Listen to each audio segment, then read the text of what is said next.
আজকে আমাদের লেকচার সিরিজের যে বিষয়টা আলোচনা হবে সেটা হলো যে বিগত যে 2025-এর জুনের নেটের পেপারের এক্সপ্লেনেশন হবে, PYQ যেটাকে আমরা বলি।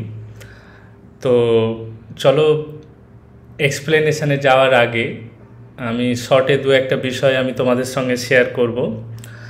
যে আমাদের ফিলো অ্যাকাডেমিক্সের তরফ থেকে কোচিংয়ের ক্লাস অলরেডি শুরু হয়ে গিয়েছে এবং সেই ক্লাসের সঙ্গে সঙ্গে আমাদের মক টেস্ট এবং এক্সপ্লেনেশনের ক্লাস এবং যেটা আমরা কথা দিয়েছিলাম যে রিসার্চ ওরিয়েন্টেড ক্লাস হবে, সেই রিসার্চ ওরিয়েন্টেড ক্লাসও আমাদের শুরু হয়েছে।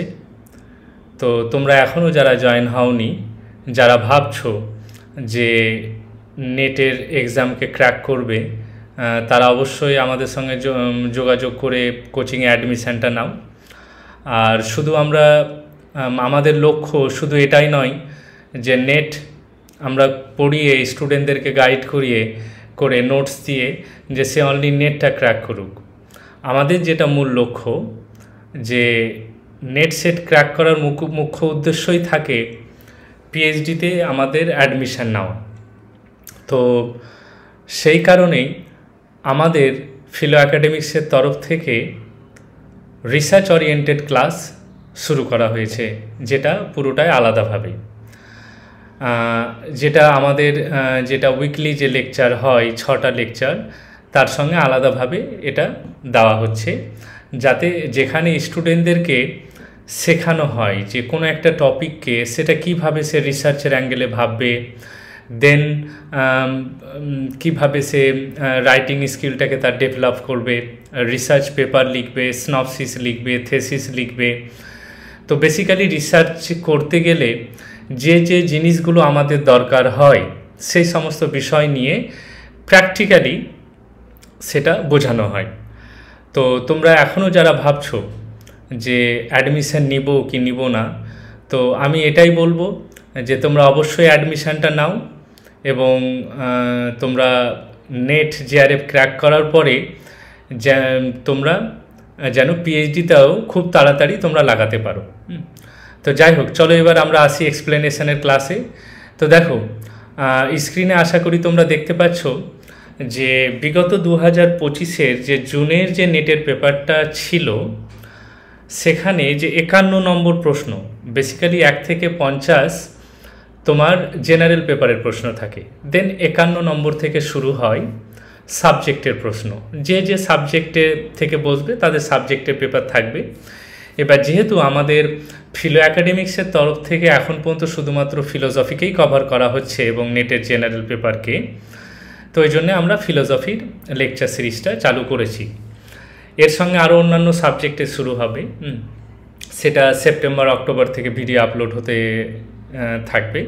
তোমরা অবশ্যই চ্যানেলের সঙ্গে জড়িত থাকো এবং তোমাদের যারা পরিচিত তাদেরকে চ্যানেলটা ফরওয়ার্ড করো, রেকমেন্ড করো।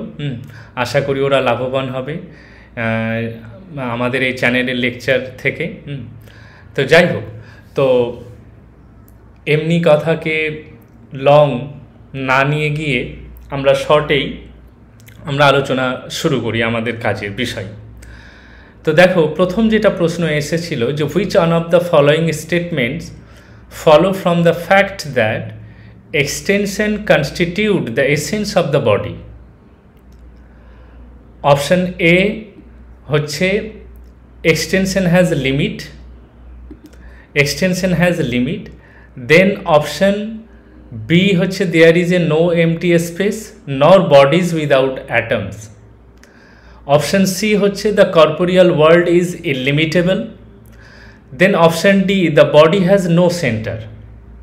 Choose the correct answer from the options given below. তো এখানে আমাদের অপশান দেওয়া আছে।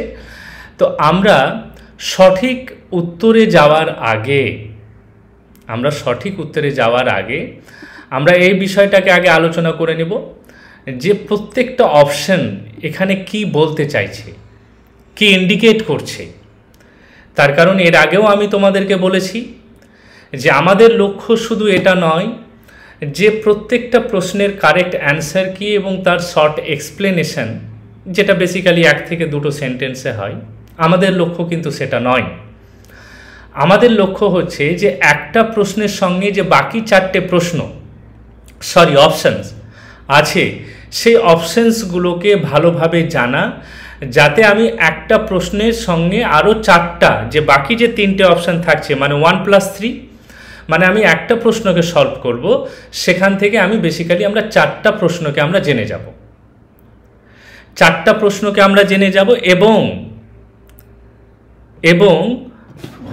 আমি তো এটা মিনিমাম 4টা বললাম, হতে পারে আমাদের এক্সপ্লেনেশন সেটা আরও বেশি প্রশ্নের কাজে লাগতে পারে। তো তোমরা লেকচারটাকে খুব ভালোভাবে শুনবে। তো দেখো, প্রথম যেটা অপশানস, এটাকে আমি যাই হোক বেঙ্গলি ওইভাবে ট্রান্সলেট করতে যাচ্ছি না।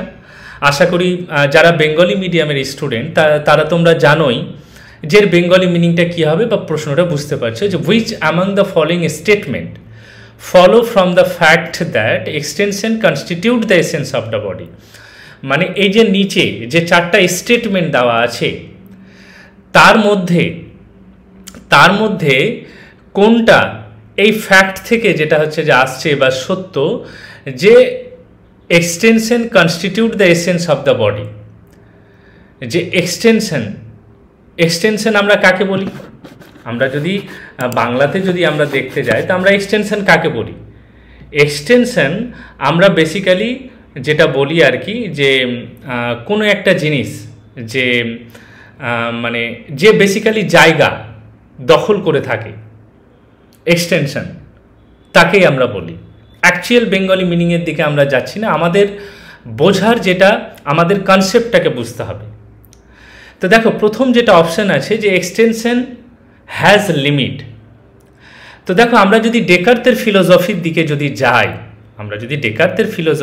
যদি যাই, তো আমরা জানি যে ডেকার্ত কি বলছে, যে ডেকার্ত বলছে যে extension is the essence of the body. Extension is the essence of the body, তার মানে হচ্ছে যে কোনো কিছুকে যদি আমরা বডি বলি, তো তার কোনো একটা যেটা হচ্ছে যে স্পেস, মানে বেসিক্যালি স্থান বা এক্সটেনশন যেটাকে আমরা বলছি, সেটা দখল করাটাই যথেষ্ট, এর বেশি কিছু নয়। ক্লিয়ার?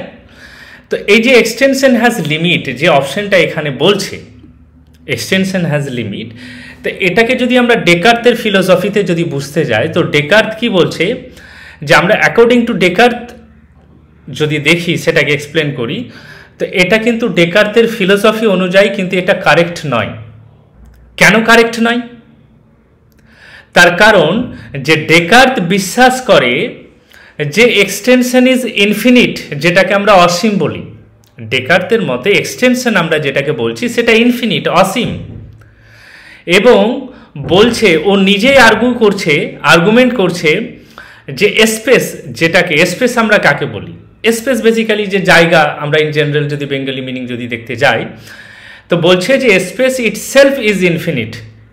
ডেকার্ত বলছে যে স্পেসও হচ্ছে ইনফিনিট, অসীম।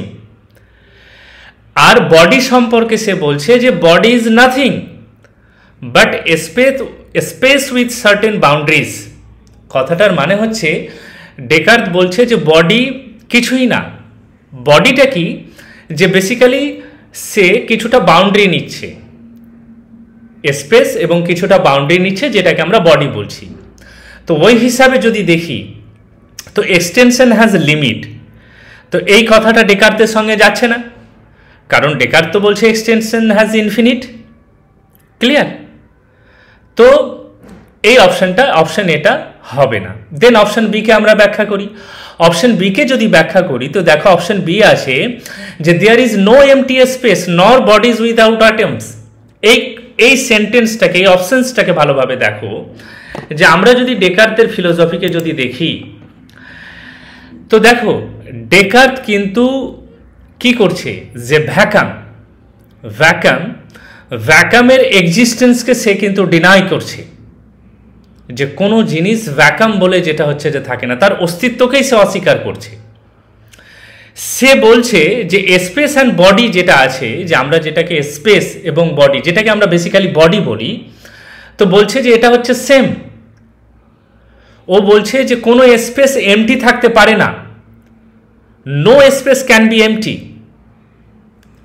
তো তার মানে এই যে আমরা যে পোর্শনটা দেখছি যে there is no empty space, এটা ডেকার্তের সঙ্গে যাচ্ছে। এবং ইন্টারেস্টিং বিষয় হচ্ছে যে দেখো পরের পার্টটাকে যে যদি দেখি যে কমার পরে যেটা আছে নর বডিজ উইদাউট অ্যাটমস, তো আমরা জানি যে ডেকার্ত কি এই যে অ্যাটমের থিওরিটা বেসিক্যালি এটা ডেকার্তের সঙ্গে যাচ্ছে না, এটা কার সঙ্গে যায়? অ্যাটমের থিওরি যদি আমরা ফিলোসফিতে যদি দেখি তো লিউসিপাস এবং কে ডেমোক্রিটাস অ্যাটমিসের থিওরি দিয়েছিল, এবং সায়েন্সের ক্ষেত্রে আমরা নিউটন। এবং ডেকার্ত অ্যাটমকে সে রিজেক্ট করছে। কারণ কেন সে রিজেক্ট করছে? তার কারণ ডেকার্ত বিশ্বাস করে যে আমরা যাকে ম্যাটার বলি, matter is infinitely divisible. Descartes বলছে যাকে আমরা ম্যাটার বলছি সেটা কি বলতো, যে ইনফানাইট কিন্তু ডিভিজিবল, যেটাকে পার্ট করা যায়, and not composed of indivisible atoms. বলছে যে ডেকার্তের মতে ম্যাটার সেই জিনিসটা না যেটা ইনডিভিজিবল অ্যাটমস। অ্যাটমস আমরা কাকে বলি? আমরা যদি সায়েন্সের ক্ষেত্রে অ্যাটমের ডেফিনিশনকে যদি দেখতে যাই তো অ্যাটম সেই জিনিসটাকে বলি যে যেটা ফার্দার আর ডিভাইড করা যায় না। কিন্তু ডেকার্ত বলছে যে না, ম্যাটার সেটাকে নিয়ে গঠিত নয়। ডেকার্তের মতে ম্যাটার হচ্ছে যে ইনফাইনাইট বাট ডিভিজিবল। কথাটাকে বুঝে দেখো, ভালোভাবে বুঝো, তার কারণ এগুলো কনসেপচুয়াল প্রশ্ন, আর এই পয়েন্টগুলোকে তোমরা নোট ডাউন করে রাখো। আর কনসেপ্ট ক্লিয়ার হয়ে গেলে আশা করি এই ধরনের প্রশ্নগুলো যখনই তোমাদের এক্সামে আসবে তোমরা সেটাকে ভুল করবে না। ক্লিয়ার?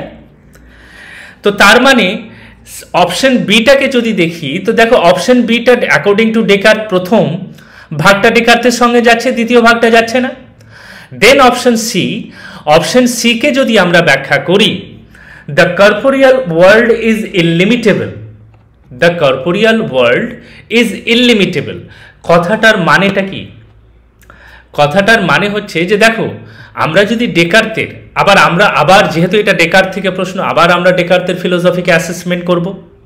তো ডেকার্তের ফিলোসফিকে যদি অ্যাসেসমেন্ট করি তো দেখো এই জিনিসটা কিন্তু ডেকার্তের হুবহু একটা ক্লেমের সঙ্গে যাচ্ছে। ক্লেমটা কি? ক্লেমটা হচ্ছে যে ডেকার্ত কি বলছে যে এক্সটেনশন, এর আগেই যেটা আমরা আলোচনা করলাম যে এক্সটেনশনটা কি, এক্সটেনশনটা হচ্ছে essence of the body according to Descartes. আর ডেকার্তের মতে স্পেসটা কি? স্পেস হচ্ছে ইনফিনিট।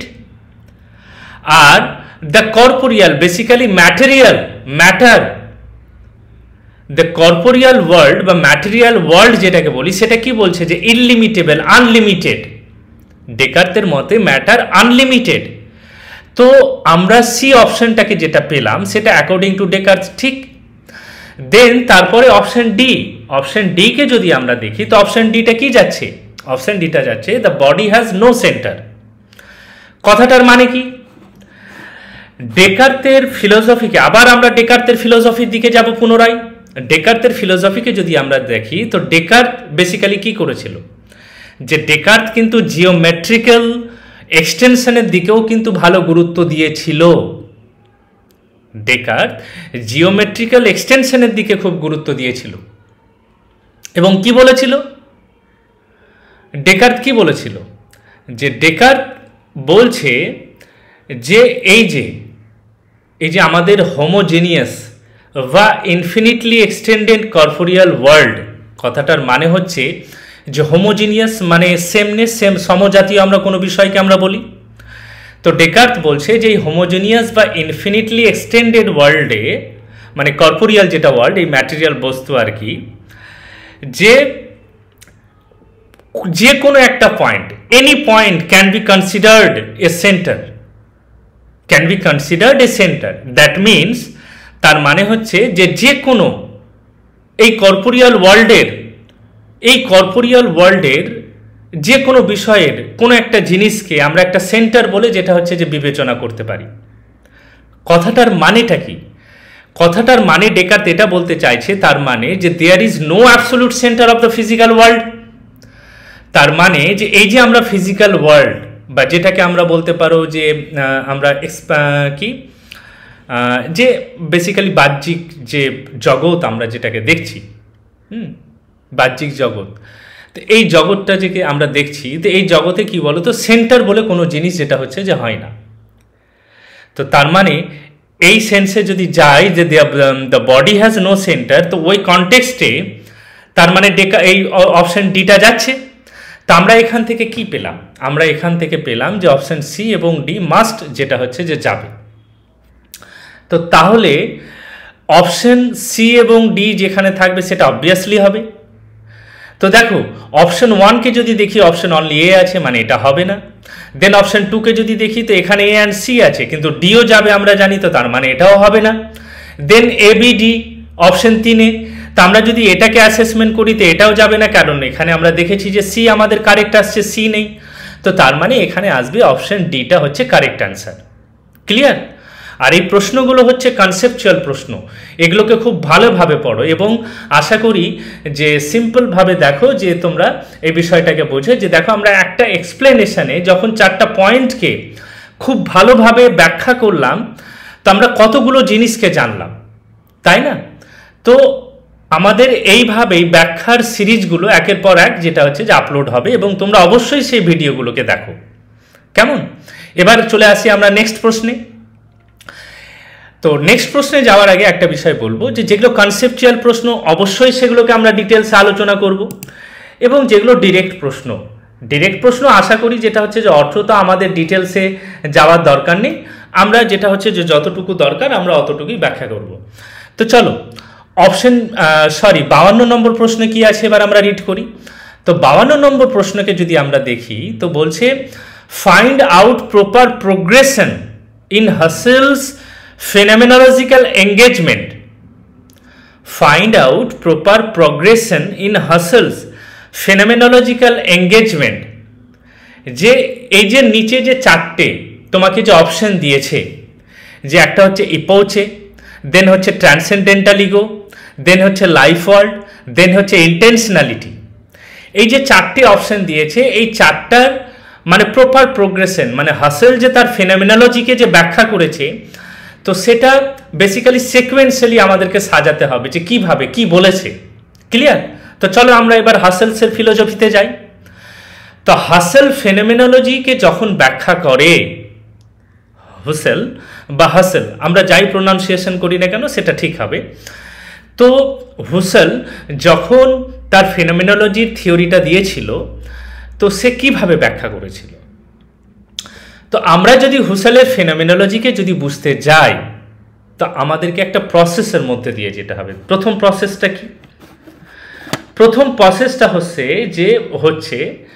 যে দেখো হুসেল যখন তার ফেনোমেনোলজিক্যাল মেথডকে যখন ব্যাখ্যা করেছিল, তো তখন বলেছিল যে আমাদেরকে কোনো একটা জিনিসের ফেনোমেনোলজি মানে নলেজ পেতে গেলে, অ্যাকুরেট নলেজ এবং ওটার যে ফেনোমেনোলজিক্যাল প্রসেস যেটাকে আমরা সায়েন্টিফিক মেথডও বলি, তো যে প্রথম প্রসেসের মধ্যে দিয়ে যেটা হবে সেটাকে বলা হচ্ছে ইপোচে।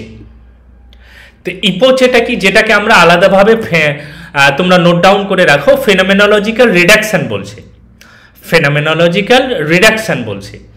এবং আমি তোমাদেরকে একটা কথা আমি বলবো যে অ্যাকুরেট টার্মের বেঙ্গলি মিনিংয়ের দিকে যেও না, তার কারণ আমি মনে করি যে হায়ার লেভেল স্টাডিজের জন্যে কনসেপ্ট ক্লিয়ার হওয়াটা খুব জরুরি। দেখো অনেকে হয়তো আমরা অ্যাকুরেট বেঙ্গলি মিনিং টার্ম এগুলো নিয়ে যেটা হচ্ছে যে মাথা ব্যথা থাকে বা জানি, কিন্তু দেখো আমাদের মিনিং জানা কিন্তু যেটা হচ্ছে যে মানে শুধু অ্যাকুরেট মিনিংটা কি, বেঙ্গলি রাইটাররা তার পরিবর্তে কি ওয়ার্ড ব্যবহার করেছে ইংলিশের পরিবর্তে, সেটা আমাদের জানা উদ্দেশ্য নয়। আমাদের উদ্দেশ্য হচ্ছে কনসেপ্ট ক্লিয়ার করা, আর যতক্ষণ পর্যন্ত না তোমরা কনসেপ্ট ক্লিয়ার করতে পারবে ততক্ষণ পর্যন্ত না তোমরা নিজেকে একটা বেটার একাডেমিক জায়গায় কিন্তু কখনো নিয়ে যেতে পারবে না, বা রিসার্চের ক্ষেত্রে কিন্তু তখন তোমরা খুবই সমস্যার সম্মুখীন হবে। তো যে কারণে কনসেপ্ট ক্লিয়ার হওয়াটা কিন্তু খুব জরুরি। ক্লিয়ার? এবার ইপোচেটা কি? ইপোচে হচ্ছে বা ফেনোমেনোলজিক্যাল রিডাকশন হচ্ছে এমনই একটা প্রসেস হুসেলের মেথডে, এটাতে বলছে যে কোনো একটা জিনিসকে হুসেল বলছে যে আমাদের যে প্রি গিভেন বিলিফস আছে, যে পূর্বে কোনো জিনিসের বিশ্বাস এই ওয়ার্ল্ডের, এই ন্যাচুরাল ওয়ার্ল্ডের বা নেচার সম্পর্কে, সেটাকে ব্র্যাকেটিং করে দাও, সেটাকে আটকে দাও, সাসপেন্ড করে দাও তুমি মাইন্ডের মধ্যে। ফেনোমেনোলজিক্যাল রিডাকশন বা ইপোচের মানে বেসিক্যালি হুসেল এই জিনিসটাই বলছে। ক্লিয়ার? ডেকার্ত কি বলছে ইপোচেতে? আরেকটা জিনিস এখানে তোমরা জেনে নাও, যে এই যে কথাটা আমি যে বললাম যে আমাদের যে প্রি গিভেন বিলিফস আছে বা বেসিক্যালি অ্যাজামশন, প্রি অ্যাজামশন যেটা আছে, যে ন্যাচুরালিস্টিক যে প্রি অ্যাজামশন আমাদের মাইন্ডে যেটা আছে বা কনসাসনেসে, সেটাকে ব্র্যাকেট করে দাও, সাসপেন্ড করে দাও। তাহলে সাসপেন্ড করে দিলে আমরা যদি কনসাসনেস থেকে, আমাদের চেতনা থেকে যদি ওই জিনিসটাকে যদি সাসপেন্ড করে দিই, তো তাহলে কি থাকবে? হুসেল বলছে যে এই জিনিসটা যদি আমরা করি তাহলে হবে কি, যে আমরা যে কনসাস সম্পর্কে, কনসাস এক্সপিরিয়েন্সটা, আমাদের কনসাস সম্পর্কে আমরা একটা রিয়েল কনসাসের এক্সপিরিয়েন্সের একটা পিওর অ্যানালিসিস যেটা হচ্ছে যে করতে পারবো, পিওর অ্যানালিসিস করতে পারবো without assumption, without pre given beliefs, মানে পূর্বে কোনো জিনিসের বিশ্বাস থেকে, অলরেডি কোনো জিনিস একটা বিশ্বাস আছে। এবার উদাহরণস্বরূপ ওই জিনিসটাকে হয়তো আমি তোমাদেরকে বোঝাতে পারতাম, কিন্তু যেহেতু এটা ইউটিউব লেকচার, আমাদের যেটা কোচিংয়ের ক্লাস হয় বা টিউশন যেটা হচ্ছে সেখানে ডিটেলসে বোঝানো হচ্ছে, কিন্তু যেহেতু এটা লেকচার, যতটা দরকার লেংদি না করার জন্য আমি ততটাই বলছি। কিন্তু এর বেশি ডিটেলসে তোমাদেরকে জানতে হলে অবশ্যই তোমরা আমাদের কোচিংয়ে অ্যাডমিশন নাও। আমাদের কোচিংয়ে সেই জিনিসটা তখন উদাহরণস্বরূপ প্র্যাকটিক্যাল দৃষ্টান্ত উদাহরণ দিয়ে তোমাদেরকে বোঝানো হবে। ক্লিয়ার? দেন দ্বিতীয় যে পয়েন্টটা আছে, দ্বিতীয় পয়েন্টটা কি? দ্বিতীয় পয়েন্টটা হচ্ছে হুসেলের এতে তোমার দ্বিতীয় পয়েন্ট যেটা হচ্ছে যে ট্রান্সেন্ডেন্টাল ইগো। জাস্ট এক সেকেন্ড আমি বলবো, তোমাদেরকে একটু হোল্ড করো।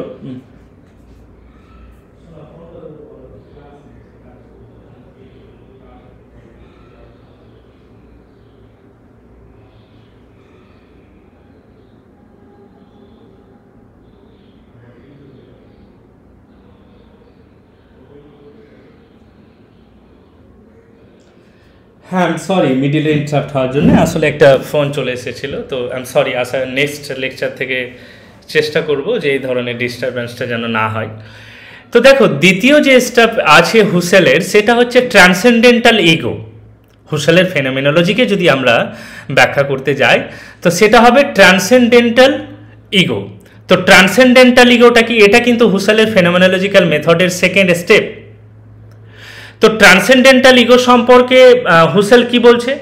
ট্রান্সেন্ডেন্টাল ইগো সম্পর্কে বলছে যে যখন আমরা ইপোচে এই প্রসেসটাকে, যখন আমরা আমরা পিওর কনসাসনেস পেতে গেলে, যে আমরা প্রথমে ইপোচে প্রসেসটাকে অ্যাপ্লাই করলাম, দেন ইপোচে অ্যাপ্লাই করার পরে যেটা আমাদের কনসাসনেসে কি থাকে, যে আমাদের যে পিওর কনসাসনেস যেটা বা ট্রান্সেন্ডেন্টাল ইগো, যেটা হচ্ছে যে ওই জিনিসটাকে আমাদের হওয়া দরকার। কেন ট্রান্সেন্ডেন্টাল ইগোতে সে এই জিনিসটা বোঝাতে চাইছে যে আমাদের মাথার মধ্যে কিন্তু তখনও কিন্তু কিছু জিনিস, কি বলতো, যে সাবজেক্টিভ কিছু জিনিস থাকে, যেটাকে আমরা সাইকোলজিক্যাল ইগো বলি। সাবজেক্টিভ জিনিসটা কি? সাবজেক্টিভ জিনিসটা হচ্ছে যে বেসিক্যালি এটা পার্সন টু পার্সন ভ্যারি করে। সাবজেক্টিভ যে কোনো একটা জিনিস সম্পর্কে আমার একটা মতবাদ, তোমার একটা মতবাদ। ক্লিয়ার? তো এই জিনিসটাকে বলা হচ্ছে যে সাবজেক্টিভ। তো বলছে যে আমাদেরকে পিওর কনসাসনেস পেতে গেলে, তো আমাদের দ্বিতীয় যে ধাপটা যেটা হবে, সেটা হবে ট্রান্সেন্ডেন্টাল ইগো। ক্লিয়ার?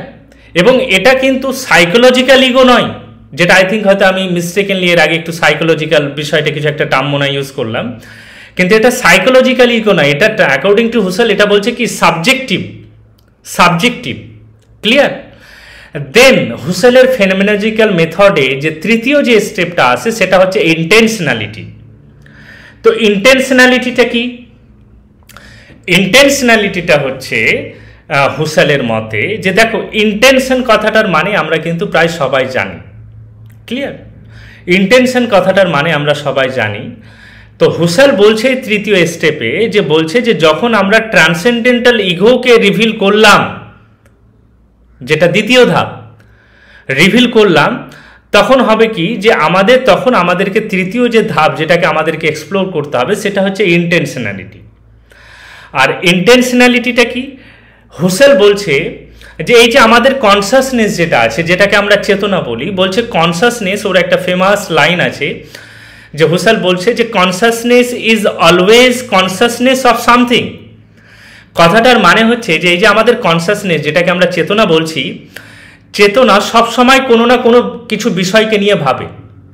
যেমন আমরা উদাহরণস্বরূপ যদি আমি তোমাদেরকে বলতে যাই, তো অনেকে বলি যে কি করছিস রে, না কিছু না। কি ভাবছিস রে, না কিছু ভাবছি না। কিছু ভাবছি না মানে আমার কনসাসনেস কিছু একটা কাজ করছে। হুসেল বলছে এই ইন্টেনশনালিটিতে বেসিক্যালি ওই জিনিসটা বলতে চাইছে। তো ইন্টেনশনালিটিতে বেসিক্যালি হুসেল যে বেসিক্যালি যে জিনিসটার উপরে জোর দিতে চাইছে সেটা হচ্ছে যে intentionality explains aboutness of mental act according to Husserl. যে ইন্টেনশনালিটি যেটা আছে, ইন্টেনশনালিটি সবসময় অ্যাবাউটনেস মানে কোনো না কোনো একটা জিনিসের প্রতি যে আমাদের মেন্টাল অ্যাক্ট, আমাদের যে মানসিক ক্রিয়া কোনো না কোনো জিনিসকে নিয়েই সবসময় যে ভাবে, ওই জিনিসটার কথাটা বলছে। দেন চতুর্থ যে অপশানটা আছে লাইফ ওয়ার্ল্ড। তো লাইফ ওয়ার্ল্ডটাকে যদি আমরা দেখতে যাই, তো দেখো লাইফ ওয়ার্ল্ডটা কি। লাইফ ওয়ার্ল্ডটা হচ্ছে, এটা শেষে আসবে, কারণ এটা হচ্ছে হুসেলের একটা ওয়ার্ক, যে হুসেলের একটা ওয়ার্ক ছিল the crisis of European science. Crisis of European সায়েন্সে বেসিক্যালি সে লাইফ ওয়ার্ল্ডের কনসেপ্টটা দিয়েছে। তো এবার যদি আমরা লাইফ ওয়ার্ল্ডের কনসেপ্টটা যদি জানতে যাই, তো যাই হোক, লাইফ ওয়ার্ল্ড বেসিক্যালি কি বলতো, যে ওখানে আলাদাভাবে এখানে সায়েন্টিফিক্যালি কোনো একটা জিনিসকে সে ব্যাখ্যা করেছে, তো ওইটা আমরা যাচ্ছি না। হ্যাঁ, তো লাইফ ওয়ার্ল্ডটা এটা পরে আসবে। আমি কেন এটা বাদ দিলাম, তার কারণ এটা ফেনোমেনোলজিক্যাল মেথডের মধ্যে দিয়ে যাচ্ছে না। তোমরা এই জিনিসটা জেনে রাখো যে লাইফ ওয়ার্ল্ড হচ্ছে হুসেলের একটা কনসেপ্ট, যেটা কার মধ্যে এসেছিল, the crisis of European science. ওর একটা রাইটিং আছে, সেই রাইটিংয়ে ও লাইফ ওয়ার্ল্ডের কনসেপ্টটা দিয়েছিল। যদি তোমরা জানতে চাও, চলো আমি এটাও বলে দিচ্ছি যে লাইফ ওয়ার্ল্ডটা কি। লাইফ ওয়ার্ল্ডটাতে বেসিক্যালি তোমার হুসেল যে জিনিসটা বলতে চাইছে, যে এই যে আমাদের কনসাস যে অ্যাক্ট আছে, যে আমাদের চেতনার যে ক্রিয়া, আমরা যে চেতনা, যে আমরা ক্রিয়া করি বা কোনো একটা জিনিসে সাড়া দিই, তো প্রত্যেকটা জিনিস, যেটা এর আগে আমরা জানলাম যে প্রে রিফ্লেকটিভ, হ্যাঁ, যে প্রে রিফ্লেকটিভ মানে আগে থেকে ওই জিনিসটা যেটা হচ্ছে যে আমরা জানি, taken for granted word for lived experience, হ্যাঁ, taken for granted lived experience, the life world. The life world is prior to scientific abstraction and it serves as the foundation of the meaning. Life world কথাটার মানে হচ্ছে যে এখানে ও যে জিনিসটা বলতে চাইছে, যে লাইফ ওয়ার্ল্ডটা হচ্ছে কি বলতে, যে এই যে আমাদের সায়েন্টিফিক অ্যাবস্ট্রাক্টনেস আসার আগের হিসাবে, যেটা হচ্ছে যে কোনো মানে কি, যে life world is prior two scientific abstraction, যে আমরা যে জিনিসটাকে সায়েন্টিফিক অ্যাবস্ট্রাকশন বলি তার আগের ধাপটাকে সে বলছে যে লাইফ ওয়ার্ল্ড। ক্লিয়ার? তো এটা হচ্ছে লাইফ ওয়ার্ল্ডের কনসেপ্ট। তো এটাতে যদি আমরা দেখি, তো আমরা জানি যে এ বি, দেন হবে ডি, তারপরে সি আসছে। তো এটার এই হিসাবে এটার যে অপশানটা যাবে সেটা 2, তার কারণ আমরা সিকোয়েন্সে যেটা আমরা দেখছি। ক্লিয়ার? এবার যাচ্ছি আমরা 53 নম্বর প্রশ্নে। 53 নম্বর প্রশ্নটা কি আছে, বলছে যে হোয়াই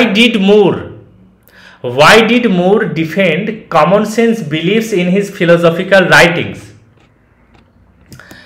যে option why did Moore defend common sense belief in his philosophical writing, যে মুর কেন তার কমন সেন্স বিলিভকে ডিফেন্ড করেছিল, মানে বেসিক্যালি কথাটাকে যদি আমরা এভাবে বুঝতে যাই, যে তার পক্ষে কেন সে আর্গুমেন্ট দিয়েছিল।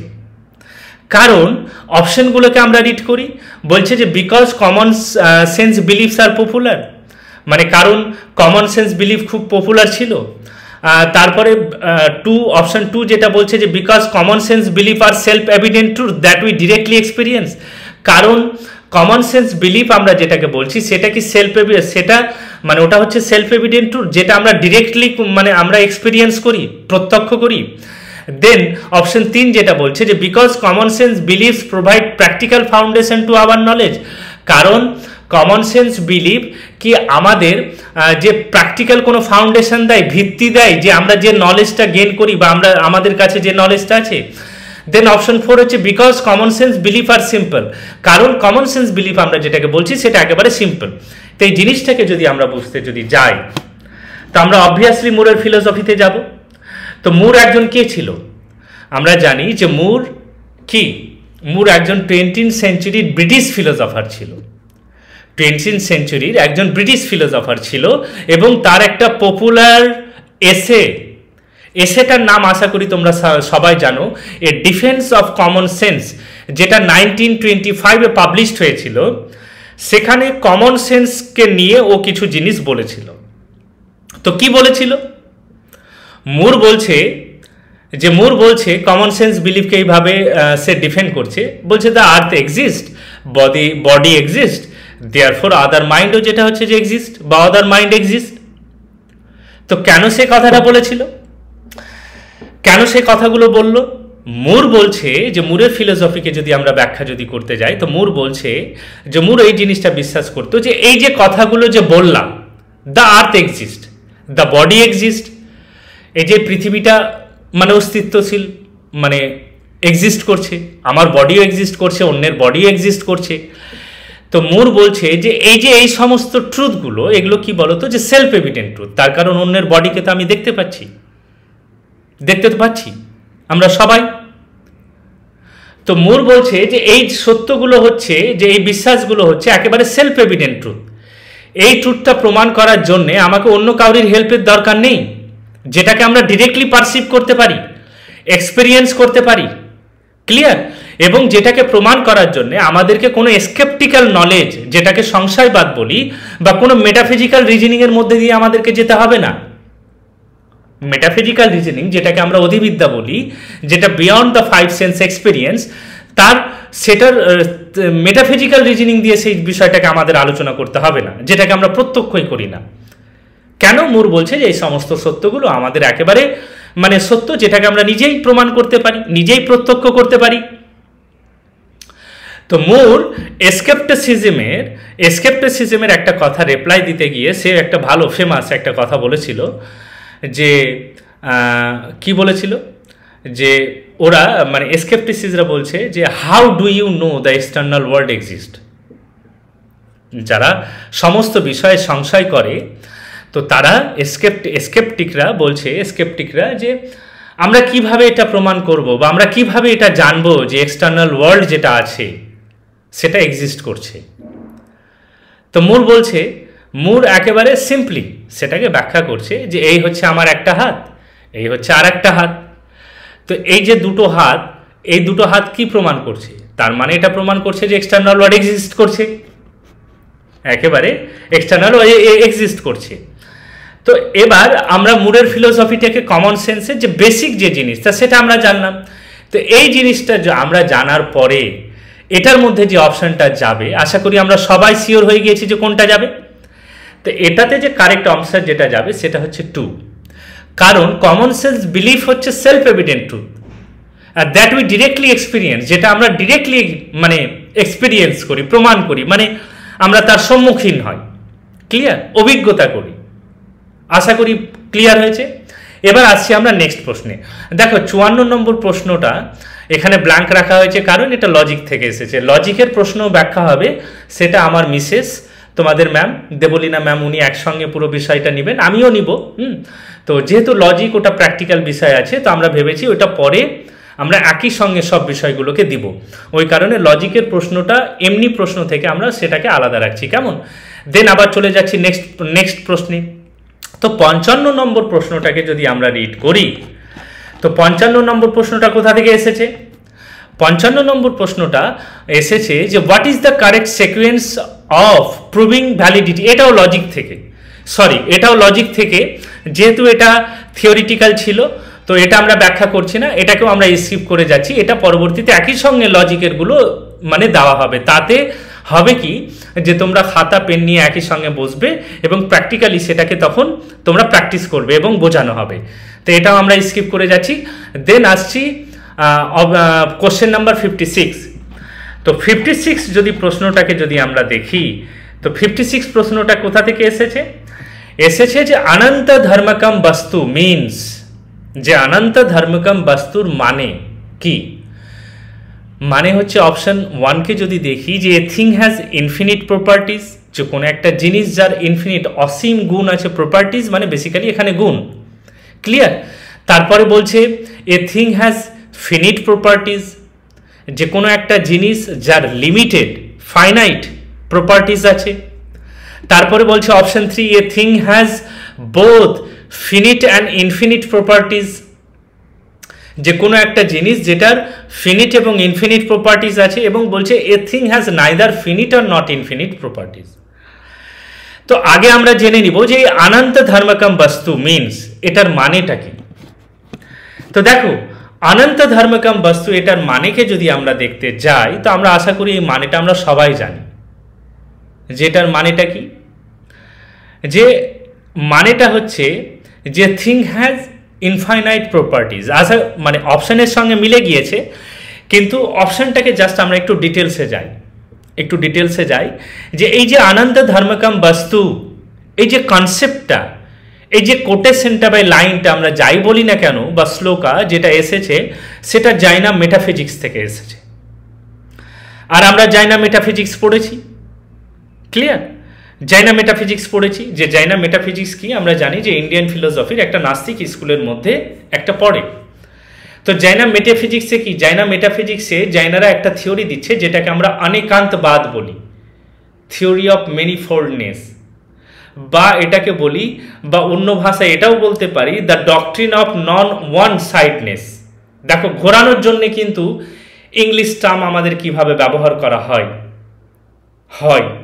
এই কারণে আমি ডিফারেন্ট ওয়ার্ড বেসিক্যালি কি বলতো, যে এই যে এমসিকিউ, এটা নয় যে আমরা প্রশ্ন জানি না, এই যে পিওয়াইকিউ, আমরা যে জিনিসটাতে প্রবলেম ফেস করি সেটা হচ্ছে যে এগুলো হচ্ছে ল্যাঙ্গুয়েজের খেলা, যে এক্সামিনার কিভাবে প্রশ্নটাকে বানাচ্ছে, তোমাদের ব্রেনটাকে যাচাই করে, আর ওই জিনিসটাকে যদি আমরা ক্যাচ করতে পারি তাহলে আমরা সাকসেস।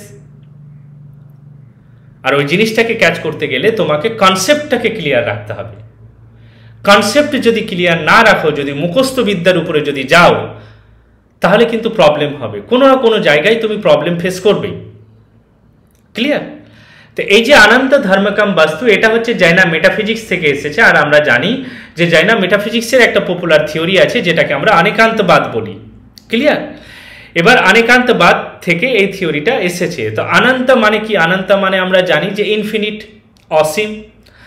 ধর্মকম কথাটার মানে কি, ধর্মকম কথাটার মানে হচ্ছে যে পসেসিং অ্যাট্রিবিউটস বা পসেসিং অফ প্রপার্টিজ, মানে যেটাকে আমরা গুণ বলি, যে গুণ নিয়ে যেটাকে গঠিত। ধর্মা বস্তু মানে কি আমরা জানি যে সাবস্টেন্স বা রিয়ালিটি। তো এই কথাটার মানেটা কি দাঁড়ালো, যে অনন্ত ধর্মকম বস্তু কথাটার মানে এটা দাঁড়ালো যে হচ্ছে যে a substance is that which possesses in a infinite properties, যে কোনো একটা বস্তু যেটা অনেক ইনফিনিট প্রপার্টিজ, ইনফিনিট অসীম গুণকে নিয়ে যেটা হচ্ছে যে গঠিত। তো ওই হিসাবে এখানে যে অপশনটা যাবে, আশা করি আমরা সবাই জানি যে thing has infinite properties, option এটা যাবে। কিন্তু আমরা যেহেতু এটাকে ডিটেলস এক্সপ্লেন করছি বলে তোমাদেরকে আরো জিনিসটাকে আমরা বললাম। তো এখানে আরেকটা জিনিস আমি তোমাদেরকে একটু ব্যাখ্যা করব, যে দেখো জাইনা মেটাফিজিক্সকে যদি আমরা পড়ি আর একটু আমি তোমাদেরকে আলোচনা করে দিই, তাহলে এখানে তোমাদের ক্লাস নোটসও হয়ে যাবে। সেটা হচ্ছে যে দেখো জাইনা মেটাফিজিক্সে বলছে যে কোনো রিয়াল এন্টিটি কি ইনফিনিট ক্যারেক্টারিস্টিক্স থাকে, তার ইনফাইনাইট ক্যারেক্টারিস্টিক, ইনফিনিট যাই বলি না কেন, বিভিন্ন জনের বিভিন্ন প্রোনাউন্সিয়েশন আর কি। তো অনন্ত ধর্মাজ নিয়ে যেটা হচ্ছে যে গঠিত, যেটাকে আমরা বলি ইনফাইনাইট ক্যারেক্টারিস্টিক্স। আর এই অনন্ত ধর্মা যেটাকে আমরা বলছি ইনফাইনাইট ক্যারেক্টারিস্টিক্স, সেটা কি নিয়ে গঠিত? সেটা গঠিত এক হচ্ছে এসেনশিয়াল অ্যাট্রিবিউটস, যেটাকে আমরা গুণ বলে থাকি, যেটা মানে উদাহরণস্বরূপ আমরা যেটাকে পার্মানেন্স বলি, কনসাসনেস বলি, চেতনা, সোল। জৈন মেটাফিজিক্স মতে যেটাকে আমরা সোল বলে থাকি। আরেকটা হচ্ছে যে জিনিসটা নিয়ে গঠিত সেটা হচ্ছে চেঞ্জিং মোড, যেটাকে আমরা বলি পারায়া। বেঙ্গলিতে আই থিঙ্ক এটাকে পর্যায় বলে, যে টেম্পোরারি স্টেট, মডিফিকেশন, যে মডিফাইড হয়, টেম্পোরারি মানে পার্মানেন্ট নয়, ক্লিয়ার। তো বলছে যে জাইনা মেটাফিজিক্স মতে যে আমরা যে প্রত্যেকটা সাবস্টেন্স যে দেখি, যে every substance is seen as infinitely complex, capable of being describe from many perspectives. যে প্রত্যেকটা সাবস্টেন্স কি বলতো, যে প্রত্যেকটা সাবস্টেন্সের মানে অনন্ত ধর্ম যেটা হচ্ছে যে নিয়ে যেটা হচ্ছে যে গঠিত, কমপ্লেক্স নিয়ে যেটা হচ্ছে যে সে গঠিত, এবং সেটাকে আমরা বিভিন্নভাবে ব্যাখ্যা করতে পারি। যে মেনি পার্সপেক্টিভস, অনেকান্ত মানে মেনি পার্সপেক্টিভস মানে বেসিক্যালি এখানে অনেকান্তবাদকে বলছে। ক্লিয়ার? তো আমি একটা জাইনার টেক্সটের আমি কোড বলছি, যেটা আমি নোট ডাউন করে রেখেছি তোমাদের এই এক্সপ্লেনেশনটাকে নেওয়ার জন্য। আমি নিজে একটু রিড করে সেগুলোকে আমি পয়েন্ট আউট করেছি। তো জাইনাজমের একটা কোটেশন আছে যে দ্রব্যস্য অনন্ত ধর্মা ভবন্তি, দ্রব্যস্য অনন্ত ধর্মা ভবন্তি। কথাটার মানে হচ্ছে যে every substance has infinite attributes, যে প্রত্যেকটা সাবস্টেন্সের ইনফাইনাইট অ্যাট্রিবিউটস আছে, বা প্রত্যেকটা সাবস্টেন্স পসেসেস ইনফাইনাইট প্রপার্টিজ বা অ্যাট্রিবিউটস। প্রপার্টিজ অ্যাট্রিবিউটস সিনোনিমাস টার্মসে এখানে ব্যবহার করা হচ্ছে, সমার্থক শব্দে। তো এখানে যে অপশনটা যাবে সেটা হচ্ছে আমাদের কি যাবে, আমাদের যাবে অপশন 1। ক্লিয়ার? বাকিগুলো আশা করি যাচ্ছে না, তোমরা বুঝতে পেরেছো। দেন চলে আসছি নেক্সট প্রশ্নে। নেক্সট প্রশ্নটা কি আছে? নেক্সট প্রশ্নটা আছে যে prakriti parinamavada is the theory of causation propounded by. Prakriti parinamavada is the theory of causation propounded by. আমরা জানি যে প্রকৃতি পরিণামবাদ এটা থিওরি অফ কজেশন, যেটাকে আমরা কার্যকারণবাদ বলি। তো এই যে কার্যকারণবাদ, প্রকৃতি পরিণামবাদ থিওরিটা বেসিক্যালি মানে প্রকৃতি পরিণামবাদ যে থিওরিটা আছে সেটা কে প্রপাউন্ড করেছিল, কে দিয়েছিল এই থিওরিটা? এখানে যে 4টে অপশন আমাদেরকে দিয়েছে, এই 4টে স্কুলের নাম, এই 4টে স্কুলের মধ্যে কোন স্কুল দিয়েছে? তো প্রথম হচ্ছে ন্যায়া, দেন হচ্ছে চার্বাকা, দেন সাংখ্য, অদ্বৈত, দেন হচ্ছে অদ্বৈতা। তো দেখো আমরা চাইলে যেটা অ্যান্সার জানি সেটাকে জাস্ট বলে আমরা বেরিয়ে যেতে পারতাম, তাই না? আমরা কিন্তু যেহেতু আমরা বলেছি যে আমরা প্রত্যেকটা পয়েন্টকে আলোচনা করব, যে না কেন পয়েন্টটা এই কনটেক্সটে এখানে দেওয়া হলো, বা যদি দিয়েছে এটার বাকি 3টে, যে কোনো অপশন তো হবে একটা, কিন্তু বাকি 3টে পয়েন্ট কি দিয়েছে, বা ওই রিগার্ডিং তাদের কোনো থিওরি আছে কি না, আমরা সেটা আলোচনা করব। এবং সেটা আরো বেশি ডিটেলসে আলোচনা করা হয় আমাদের ক্লাসে, যেটাকে প্র্যাকটিক্যালিও বোঝানো হয়, প্র্যাকটিক্যাল সার্কামস্ট্যান্সেস মানে উদাহরণ দিয়ে। ক্লিয়ার? তো এবার আসছি আমরা এই প্রশ্নের ব্যাখ্যাতে। তো দেখো প্রকৃতি পরিণামবাদকে যদি আমরা দেখি, তো প্রকৃতি পরিণামবাদ মানে কি বলতো? পরিণামবাদ কথাটার মানে হচ্ছে যে ইংলিশ যদি আমরা দেখতে যাই সেটা হচ্ছে ট্রান্সফরমেশন, পরিণাম। The theory of transformation of প্রকৃতি। ঠিক আছে? প্রকৃতি যেটাকে আমরা স্ট্যান্ডার্ড, আমরা যদি সিডি শর্মা এদের বইগুলোকে পড়ি, তো যেটাকে বলা হয় প্রিমর্ডিয়াল নেচার। Primordial nature. তো এই যে প্রকৃতি পরিণামবাদ, এই যে রিয়েল ট্রান্সফরমেশন অফ প্রকৃতি, তা আমরা জানি যে প্রকৃতি এবং পুরুষের কনসেপ্টটা কোন স্কুল দিয়েছিল? আমরা সবাই জানি সাংখ্য। তো তার মানে এখান থেকে আমরা এই জিনিসটা শিওর হলাম যে না, এটা সাংখ্য স্কুল দিয়েছে। ক্লিয়ার? তো প্রকৃতি পরিণামবাদটা কি অ্যাকর্ডিং টু সাংখ্য, বা বাকি অপশনগুলো কেন দেওয়া হয়েছে, বা তারা থিওরি অফ কজেশন সম্পর্কে কি বলছে? তো দেখো আমরা যদি সাংখ্য ফিলোসফির স্কুলে যদি একটু যাই, হ্যাঁ স্কুলে যদি যাই, তো সাংখ্য ফিলোসফি কি বলছে? সাংখ্য ফিলোসফি প্রকৃতিকে কি বলছে? প্রকৃতি সম্পর্কে বলছে যে প্রকৃতি হচ্ছে the primordial unmanifested material cause of the universe in Samkhya philosophy. এই যে প্রকৃতি যেটা আছে এটা হচ্ছে প্রিমর্ডিয়াল এবং হচ্ছে আনম্যানিফেস্টেড ম্যাটেরিয়াল কজ, যেটা ম্যানিফেস্ট হয় না, unmanifested material cause of this universe, এই যে বিশ্ব ব্রহ্মাণ্ডে। এবং বলছে যে এই প্রকৃতি 3টে গুণাসকে নিয়ে, যেটা হচ্ছে যে গুণকে নিয়ে গঠিত। সেটা কি আমরা সবাই জানি যে সত্ত্ব, রজস এন্ড তামস। ক্লিয়ার? তো পরিণামবাদ পরিণামবাদটা হচ্ছে the doctrine of real transformation, the doctrine of real transformation, যে ট্রান্সফর্ম হয়ে যায়, যে আমি যদি অন্যভাবে যদি বলতে যাই যে ইফেক্ট, মানে যেটাকে আমরা ফলাফল বলি বা কার্য, the effect is a real transformation of the cause, যে কার্যটা বেসিক্যালি কি বলতো, যে রিয়েল ট্রান্সফরমেশন হয়, মেরে অ্যাপিয়ারেন্স, নতুন কোনো উদ্ভব হয় না। এটা কে বলছে? সাংখ্য, মানে পরিণামবাদ অনুযায়ী, ট্রান্সফরমেশন অনুযায়ী। তো এই যে প্রকৃতি পরিণামবাদ, এটাতে সাংখ্যেরা বলছে যে যে ওয়ার্ল্ডটা কি বেসিক্যালি ইফেক্ট, কার্য। তো world is a real transformation of প্রকৃতি, যে ওয়ার্ল্ড, এই বিশ্ব, পৃথিবীটা বেসিক্যালি রিয়েল ট্রান্সফরমেশন অফ প্রকৃতি, আলটিমেট ম্যাটেরিয়াল কজ যেটাকে আমরা বলি। ক্লিয়ার? তো আশা করি তোমরা বুঝতে পেরেছো।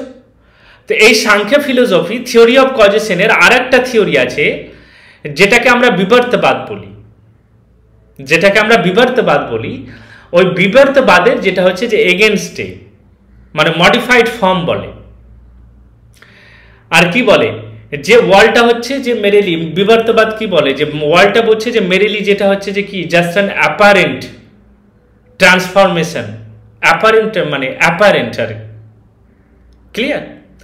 তো এবার বাকি যে অপশনগুলো দিয়েছে তা আমরা জানি যে ন্যায় বেসিক্যালি কি বলতো, যে আরম্ভবাদকে স্বীকার করে, যে ন্যায় অনলি শুধু আরম্ভবাদকে স্বীকার করে, যেটার মানে হচ্ছে the theory of new beginning of creation, not পরিণাম, মানে যেটা নিউ বিগিনিং হয়। ক্লিয়ার? New beginning. তো ন্যায় এখানে থিওরি অফ কজেশনে সে অনলি আরম্ভবাদকে মানে, সে রিয়াল ট্রান্সফরমেশনকে মানে না, পরিণামবাদকে অ্যাকসেপ্ট করে না। চারবাকা আমরা জানি যে চারবাকা কোনো ধরনের মেটাফিজিক্যাল কজকেই সে অ্যাকসেপ্ট করে না। এবং অদ্বৈত বেদান্তাকে যদি আমরা দেখি, অদ্বৈত বেদান্ত আমরা জানি যে সে বিবর্তবাদকে, যে অ্যাপারেন্ট ট্রান্সফরমেশন যেটাকে বলি, যে অ্যাপারেন্ট, পরিণাম নয়, অ্যাপারেন্ট ট্রান্সফরমেশন। তো ক্লিয়ার? আশা করি তোমরা এই প্রশ্নটা বুঝতে পেরেছো। দেন এবার নেক্সট প্রশ্নে আসছি, যে নেক্সট প্রশ্নে কি বলছে, যে according to Democritus atomism what are the fundamental substance. ডেমোক্রিটাসের অ্যাটমিজম থিওরি অনুযায়ী, অ্যাটমিজম থিওরি অনুযায়ী ফান্ডামেন্টাল সাবস্ট্যান্স কি, what are the fundamental substance. তো আমরা যদি ডেকার্তের অ্যাটমিজমকে যদি আমরা একটু যদি ব্যাখ্যা করতে যদি যাই, এবার আমরা চলে যাব ডেকার্তের অ্যাটমিজমের থিওরিতে। তো আমরা জানি যে ডেকার্ত বলছি বারবার করে, slip of tongue, I am sorry, Democritus. তো ডেমোক্রিটাসের অ্যাটমিজমে আমরা চলে যাব। তো ডেমোক্রিটাস আমরা জানি যে হচ্ছে একজন প্রি সক্রেটিক থিঙ্কার, যে খ্রিস্টপূর্ব 460 থেকে 370 মধ্যে জন্ম এবং মৃত্যু এর হয়েছিল। এবং আমরা জানি যে ডেমোক্রিটাসের টিচার কে ছিল, ডেমোক্রিটাস কার শিষ্য ছিল, লিউসিফাসের, এটাও আমাদের জানা হলো। আর আমরা জানি যে এই দুজনেই কিন্তু অ্যাটমিজমের ফাউন্ডার। তো আমরা ডেমোক্রিটাসের অ্যাটমিজমকে যদি আমরা দেখি, তো ডেমোক্রিটাস কি বলছে, যে everything in the universe is composed of two fundamental realities. কথাটার মানে হচ্ছে যে এই বিশ্ব ব্রহ্মাণ্ডে বা বিশ্বে আমরা যা কিছু দেখতে পাচ্ছি সেগুলো দুটো জিনিস, ফান্ডামেন্টাল রিয়ালিটিস নিয়ে গঠিত। সেই দুটো কি কি? একটা হচ্ছে অ্যাটমস, যেটাকে গ্রিক ভাষায় কি বলছে, অ্যাটমই। আরেকটা হচ্ছে দ্য ভয়েড, যেটাকে আমরা বলি কেনন, গ্রিক ভাষায়, মনে রাখো কেনন। তো ডেমোক্রিটাসের মতে অ্যাটম কি? ডেমোক্রিটাস অ্যাটমকে আবার ব্যাখ্যা করতে গিয়ে সে বলছে যে অ্যাটমস হচ্ছে সেই জিনিস যেটা ইনডিভিজিবল, যেটাকে আর ভাঙা যাবে না, যেটা আবার এটারনাল, যেটাকে আমরা বাংলায় শাশ্বত বলি, এবং ইনডেস্ট্রাক্টিবল পার্টিকেলস, যেটাকে আর ডিস্ট্রয় করা যাবে না, যে পার্টিকেলটাকে আর ডিস্ট্রয় করা যাবে না। কিন্তু বলছে যে differ in size, differ in shape, differ in motion, but not in quality. মানে বেসিক্যালি এটা বলতে চাইছে যে গুণের ক্ষেত্রে আমরা তাকে আলাদা করতে পারি না, কিন্তু পরিমাণের দিক থেকে তাকে আমরা আলাদা করতে পারি। শেপ, সাইজ, মোশনের ক্ষেত্রে কাকে? অ্যাটমকে।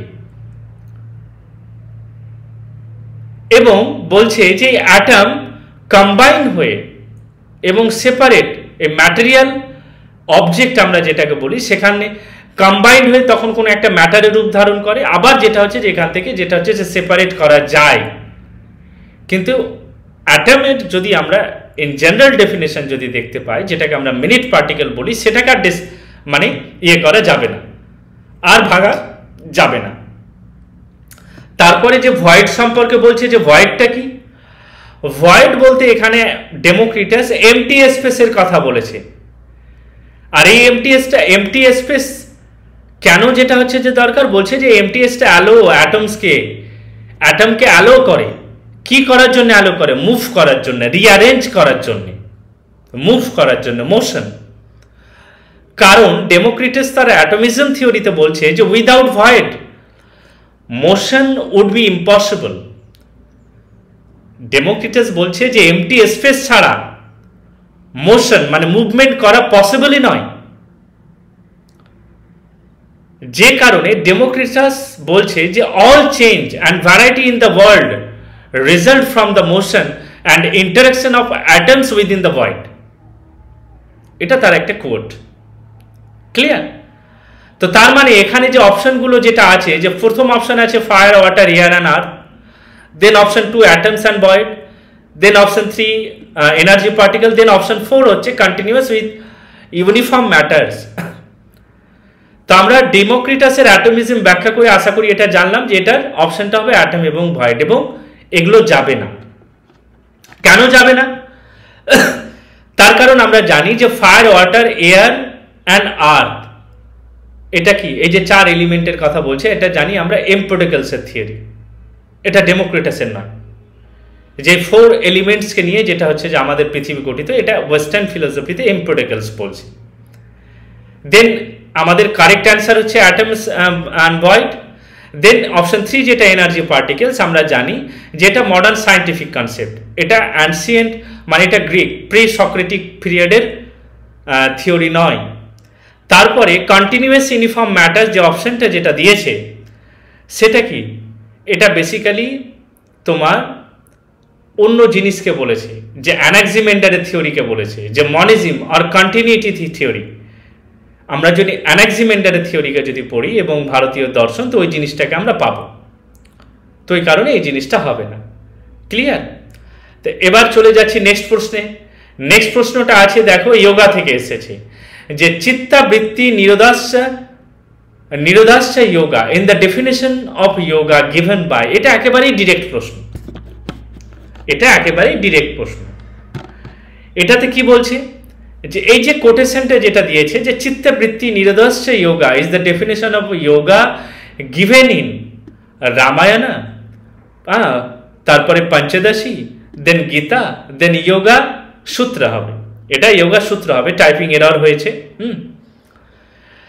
তো এই কোটেশনটাকে যদি আমরা দেখতে চাই, যে চিত্তবৃত্তি নিরোধাশ্চ যোগা, তো এটার মানেটা, এটা হচ্ছে ফেমাস একটা ডেফিনেশন পতঞ্জলি যোগার। এটা হচ্ছে যোগা সূত্র চ্যাপ্টার 1 ভার্স নাম্বার 2, সূত্র নাম্বার 2। তো কথাটার মানে কি? দেখো, যোগা মানে আমরা সবাই জানি যে যোগা বেসিক্যালি ডিসিপ্লিন বা ইউনিয়নকে বোঝায়। ক্লিয়ার? চিত্ত কথাটার মানে আমরা জানি যে যেটা বেসিক্যালি মাইন্ডকে বোঝায়, mind stuff, the total mental faculty আর কি, যেটাকে আমরা টোটাল মেন্টাল ফ্যাকাল্টি, মানসিক প্রক্রিয়াকে যেটা হচ্ছে যে বলি বৃত্তি। বৃত্তিটা কি? বৃত্তিটা হচ্ছে যে মডিফিকেশন অর ফ্লাকচুয়েশন, মানে থট ওয়েভস, যে যখন আমাদের মডিফিকেশন হয় তখন তো থট বা ফ্লাকচুয়েট কি হয় কি না, ফ্লাকচুয়েট হয় মাইন্ডটা, সেখান থেকে থট যেটা হচ্ছে যে হয়। হ্যাঁ, তো দেন নিরোধার কথাটার মানে কি, যেটার ইংলিশ মানে আমরা জানি যে সেসেশন বা কন্ট্রোল বা রেস্ট্রেন, ধরে রাখা, কন্ট্রোল করা। তো যদি পুরো ওয়ার্ডটার যদি আমরা মানে যদি দেখতে যাই, তো তার মানেটা কি দাঁড়াচ্ছে, যে যোগা ইজ দ্য সেসেশন, মানে যেটাকে আমরা নিরোধা বলছি, of the fluctuation of the mind, আর এই যে ফান্ডামেন্টাল বা ফাউন্ডেশনাল ডেফিনেশন আমরা কি বলতো, যেটাকে আমরা ক্লাসিক্যাল রাজা যোগাও বলি, যে বেসিক্যালি এমফাসাইজ করছে কোন জিনিসে, যে mental discipline, inner stillness and detachment from the mental wherefore. Clear? তো এটা আমরা জানি যে যোগা সূত্র থেকে এসেছে। বাকি অপশন যেটা হচ্ছে যে কেন যাবে না, বাকি অপশন এই কারণে যাবে না যে রামায়ণটা কি আমরা জানি যে এটা হচ্ছে এপিক, এটা ফিলোসফিক্যাল টেক্সট নয়, এটা ফিলোসফিক্যাল টেক্সট নয়, বা আমরা ফিলোসফিক্যাল কোনো যোগার রামায়ণতে আমরা পাই না। দেন পঞ্চদশীটা কি? পঞ্চদশীটা হচ্ছে, এটা হচ্ছে একটা বেদান্তিক টেক্সট, যেটা কে লিখেছে? বেদ্রায়না। এবং ও কিন্তু যেটা হচ্ছে যে তোমার এই যোগা সেন্সে টার্ম যোগাকে তিনি ডিফাইন করেননি। দেন আমরা দেখবো যে গীতাটা কি? তো ভগবদ গীতা কি বলতো, যে ভগবদ গীতা যোগাকে ডিসকাস করেছে, কিন্তু কোন যোগাকে ডিসকাস করেছে? বেসিক্যালি সে কর্ম যোগাকে ডিসকাস করেছে, ভক্তি যোগাকে ডিসকাস করেছে, জ্ঞান যোগাকে ডিসকাস করেছে। কিন্তু সে কিন্তু এই ধরনের ডাজ নট কোনো স্পেসিফিক ডেফিনেশন কিন্তু দেয়নি। আর আমরা যদি আমরা যোগার অ্যাপ্রোচটাকে যদি দেখি, তো গীতার মানে বেসিক্যালি সেটা প্র্যাকটিক্যাল নর, যেটা হচ্ছে যে সিমিলার টু পতঞ্জলিজ, মানে পতঞ্জলি যেটা টেকনিক্যালি আরো ডিটেলসে যেটা আলোচনা করছে ডিপলি, সেটা কিন্তু নয়। ক্লিয়ার? তো এটা হয়ে গেল। তারপরে 60 নম্বর প্রশ্নটাকে যদি আমরা দেখি, সেটা কি, যে identify the correct chronological order of the work cited below. যে নিচে যে চারটে যে জিনিসটা দেওয়া হয়েছে, চারটে যে দেওয়া আছে, সেটাকে আমাদের ক্রোনোলজিক্যাল অর্ডারে সাজাতে হবে। তো প্রথম অপশনটা কি হচ্ছে? পঞ্চতন্ত্র, দেন আই এম দো, দেন হচ্ছে স্বরাজ ইন আইডিয়াস, দেন হচ্ছে হিন্দ স্বরাজ। এগুলো হচ্ছে এক একটা ওয়ার্ক বলতে পারো বা থট। তো এটা কখন এটা এসেছে আমরা ওই জিনিসটাকে আলোচনা করব। তো দেখো, প্রথম যে অপশনটা যদি আমরা দেখতে যাই, যে পঞ্চতন্ত্রটা কি? পঞ্চতন্ত্রটা এসেছিল দেখো 3rd সেঞ্চুরি বিসিতে। 3rd সেঞ্চুরি বিসিতে এটা হচ্ছে কি বলতো, যে একটা ইন্ডিয়ান মানে অ্যানসিয়েন্ট ইন্ডিয়ান কালেকশন, যেটা সংস্কৃত রিলেটেড কালেকশন, যেটা বিষ্ণু শর্মা রিলেটেড। পঞ্চতন্ত্রটা বিষ্ণু শর্মা রিলেটেড। তারপরে যদি আমরা তারপরে যদি আমরা আয়াম দোকে যদি দেখি, যে আয়াম দোটা কি? তো আয়াম দোটা আমরা জানি যে 1923 সালে, যেটা হচ্ছে যে এটা একটা, যেটাকে জার্মানে আমরা ইচ অ্যান্ড ডু বলি। এবং এটা কে লিখেছিল জানো? মার্টিন বুবার, একজন জিউস ফিলোসফার। এবং আয়াম দোতে বেসিক্যালি সে কি ব্যাখ্যা করেছিল জানো? যে ব্যাখ্যা করেছিল যে explore the dialogical relationship between self and others including God. যে বেসিক্যালি একটা ডায়ালগ, যে সেলফ মানে নিজের আত্মা এবং আদার সঙ্গে একটা ডায়োলজিক্যাল রিলেশনশিপ সে দেখাতে চেয়েছিল, আই অ্যান্ড দো। আর এটা কার? এটা হচ্ছে মার্টিন বুবারের, 1923-তে হয়েছিল। ক্লিয়ার? তারপরে যদি দেখি আমরা স্বরাজ ইন আইডিয়াস, আমরা জানি স্বরাজ ইন আইডিয়াস এটা কেসি ভট্টাচার্যের, যেটা 1928-এ পাবলিশ হয়েছিল। এবং এটা কেসি ভট্টাচার্যের এটা একটা এসে।